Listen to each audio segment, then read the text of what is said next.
आज आपको कविता पढ़ाएंगे बेटा बुगलों के पंख। उमा शंकर जोशी जी की ये दूसरी कविता है और इसमें कवि ने जो आकाश में बुगले उड़ रहे हैं पंक्ति बना के, आपने देखे ना बुगले सफ़ेद होते हैं, अक्सर जब शाम के समय उड़ते हैं तो लाइन बना करके उड़ते हैं, तो वो जो लाइन बना के या पंक्ति बना के उड़ रहे हैं, जो वो सौंदर्य है वो कवि को बहुत आकर्षित कर रहा है अपनी तरफ, उसी को कवि ने यहाँ प्रस्तुत किया है। नभ में पाती बांधे पुगलों के पंख, चुराए लिए जाती वे मेरी आंखें। कवि कहते हैं कि नभ माने आकाश में, पाती माने पंक्ति, बांधे माने बना करके, कि आकाश में पंक्ति बना करके, पंक्ति होता है एक के पीछे एक, जैसे आपके इस चित्र में दिख भी रहा है ना, ये आगे बुगला फिर उसके पीछे फिर उसके पीछे फिर उसके, उसी को कह रहे हैं कि आकाश में जो ये पंक्ति बना करके, लाइन बना करके जो ये बगुले उड़ते जा रहे हैं ना, चुराए लिए जाती मेरी आंखें। तो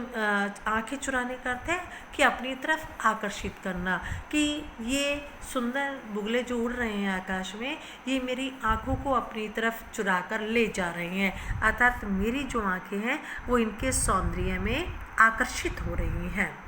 कजरारे बादलों की छाई नभ छाया, कजरारे का अर्थ होता है काले, कि आकाश में जो है वो काले बादल छाए हुए। नभ माने आकाश, कजरारे माने काले, बादल माने बादल, कि आकाश में काले बादल छाए हुए हैं। तैरती सांझ की सहतेज श्वेत काया, कि काले बादलों के आगे जो सफ़ेद सफ़ेद बुगले उड़ रहे हैं वो मुझे ऐसे लग रहे हैं जैसे, सांझ माने संध्या, शाम, शाम का समय होता है ना, उसको कह रहे हैं कि जैसे शाम की जो है सहतेज का अर्थ है चमकती हुई, सफ़ेद, श्वेत माने सफ़ेद, काया माने शरीर, कि काले काले बादलों के आगे से जो सफ़ेद सफ़ेद बुगले उड़ रहे हैं वो मेरे को ऐसे लग रहे हैं जैसे संध्या का क्या है, चमकता हुआ सफ़ेद शरीर हो।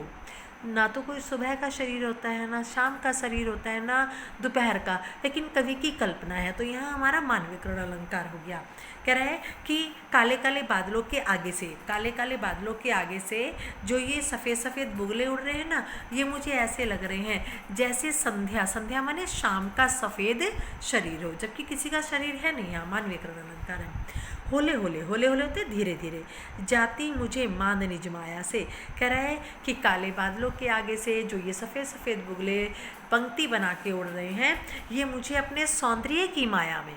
सौंदर्य की माया में मुझे अपनी तरफ आकर्षित कर रहे हैं। उसे कोई तनिक रोक रखो, कवि पाठकों से कहता है कि हे पाठकों, इस सौंदर्य को कोई क्षण भर के लिए रोक लो, क्योंकि समय परिवर्तनशील है ना, बदलता रहता है, तो कह रहा है इस समय को कोई रोक लो, ये सुंदरता मुझे बहुत ही आकर्षित कर रही है बुगलों की, कोई इस समय को थोड़ी देर के लिए रोक लो। वह तो चुराए ली जाती मेरी आंखें, नभ में पाती बांधे बुगलों की पाके, कि ये जो आकाश में जो बुगले पंक्ति बना करके उड़ रहे हैं ये मेरी आंखों को चुरा कर ले जा रहे हैं, अर्थात मेरी आंखें जो हैं उसके सौंदर्य में खो गई हैं, उसके सौंदर्य में आकर्षित हो रही हैं। और इस प्रकार जो कवि है वो क्या कर रहा है कि शाम के समय जो सफ़ेद बुगले हैं पंक्ति बना के उड़ रहे हैं वो कवि को अत्यधिक आकर्षित कर रहे हैं, वो सौंदर्य कवि की आंखों को अपनी तरफ खींच रहा है। और इस प्रकार कवि ने जो बुगलों की सौंदर्य है संध्या के समय उसका वर्णन किया है।